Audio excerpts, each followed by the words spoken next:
अस्सलामु अलैकुम। अस्सलाम वालेकुम। वालेकुम अस्सलाम। जी माशाल्लाह। मेरी बहन कौन और कहाँ से?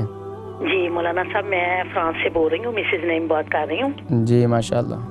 मैंने आप सबसे पहले तो आपको ज़ियुल हज का चांद मुबारक हो। खैर मुबारक हो। आपके लिए बहुत बरकतें दे और हम इसके बदले हमें भी।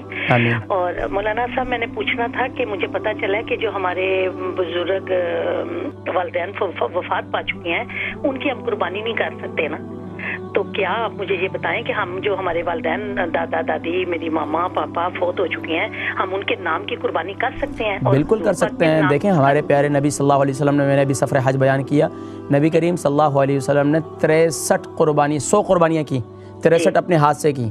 तो ये उम्मत की तरफ से भी कुर्बानियाँ की नबी करीम सल्लल्लाहु अलैहि वसल्लम ने। तो इससे ये पता चला कि अपने आबा व अजदाद की तरफ से सुभान अल्लाह उनके इसाले सवाब के लिए कुर्बानी कर सकते हैं। ठीक है। कैसे करते हैं?